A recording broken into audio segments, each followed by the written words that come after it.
Memory keepers, these people have had to fill out an application and write an essay to be able to come here with Brandon and Harriet, and they have all interesting stories. So if you have a chance, ask them about this.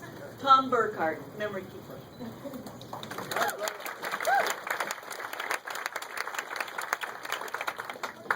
Yes. Welcome to Quail Ridge Books and Music. And we very, very much appreciate all your support of our independent bookstore. Thank you. Now talk. So, hi. We are very, very happy to see so many people here tonight. The Wheel of Time has been an important part of all of our lives. It's nice to be able to celebrate such an amazing series with so many people. We are the memory keepers. I was trying to just talk loud. We are the memory keepers, and we are here to keep the memory of light alive. This is the end of an epic journey, not just in the story, but in all of our lives. There have been many ups and downs and very, very sad moments, but we've made it through. We are here to help, because this is a great moment for all of us too. We ask you to please be kind to others, and in the public forum, please, no spoilers for A Memory of Light. All right? The end is near, but we have not all reached it yet. For those who have reached the end, fear not. There are neither beginnings or endings for the turning of the Wheel of Time. But it is an ending. So, this is our opportunity to thank those who put forth the time and effort to see Robert Jordan's dreams come to light. Now, without further ado, the people we've all been waiting for, Brandon Sanderson and Harriet McDougal.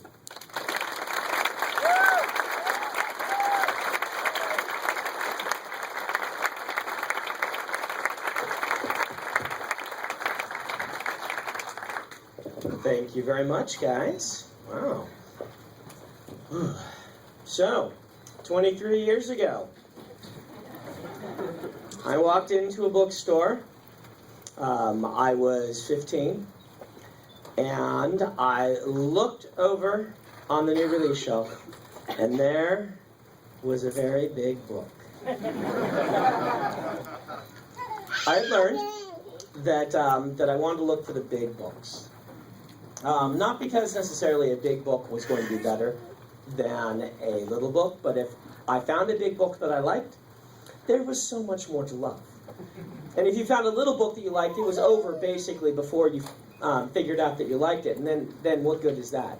I discovered fantasy novels the previous year, when I'd been 14, in 8th grade, and I'd been hunting for a while for my series. I don't know if any of you did this, but you know, I got handed all the early series that I read, David Eddings and Anne McCaffrey and things like this. They were already finished or in the middle, and people would tell me, you know, about these great series, and they'd hand it to me, Sword of Shannara, things like this.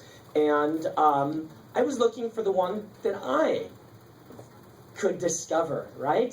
I had not been a reader before I discovered these fantasy novels, and so I picked up this book, and I can still remember like this, you know, teenage sense of pride in my heart when I read it and I said, "Aha! I had found something." I got to be a Wheel of Time hipster from the beginning, because when the second book came out in trade paperback, that was a sign to me, even though the first one had been in trade paperback and I just hadn't seen it.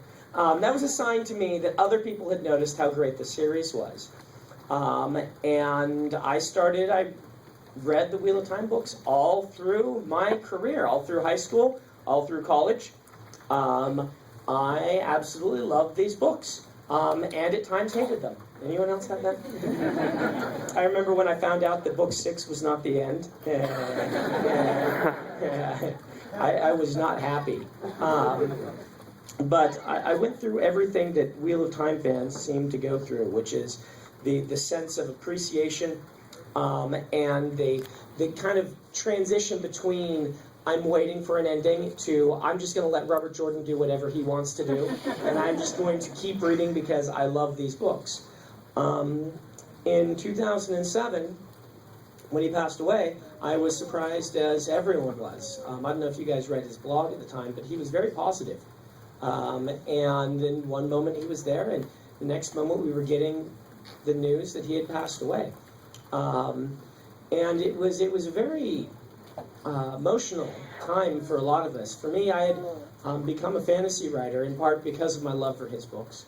I had learned to write novels by reading his books.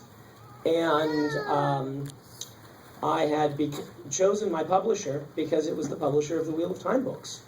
And so it was the end of an era. We talked about the end of the Third Age and the start of the Fourth Age. Well, the end of that age for me was when Robert Jordan passed away. And I didn't think that for a minute that I would be here 5 years later. I didn't apply for this. I didn't know Robert Jordan. I didn't know Harriet. I just got a phone call one day asking me if I would be willing to help finish the Wheel of Time. It has been an amazing journey. These last 5 years have been unparalleled. I can't explain to you guys the awesome opportunity it was to look through his notes, to see things in the middle of their progress as a writer. I haven't grown as much as a writer since writing my first book. It's been amazing, it's been wonderful, and yet over it all there's been this cloud that I couldn't have ever done this if my favorite author hadn't passed away. And so people ask me how I feel. It's really a weird mix of emotions. It's probably similar to the mix of emotions you will have or have had as you read the last page, where it's wonderful, it's awesome, you got to be part of this, but now it's done, and there's sadness. You spend 23 years waiting for a series, and when it finally comes, it's like Christmas. You opened up all your presents, and now what? How many of you guys picked it up in 1990? Yeah, there's some of you here. I know that feeling.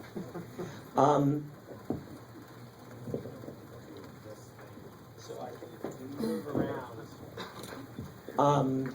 We're going to go ahead and run this primarily as a Q&A with you guys. We found that that's what people really like to hear.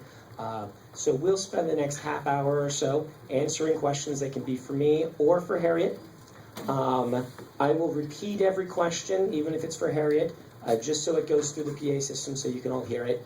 I don't know how much you guys know about Harriet, but Harriet was the one who discovered Robert Jordan. Yes.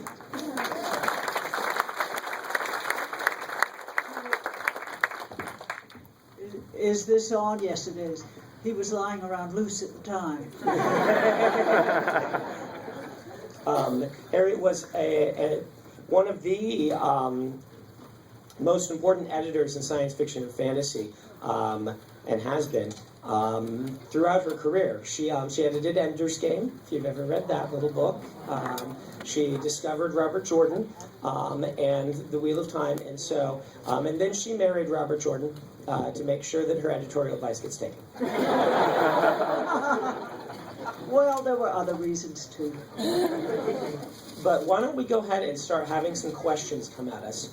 What are you guys curious about knowing? Yes, sir.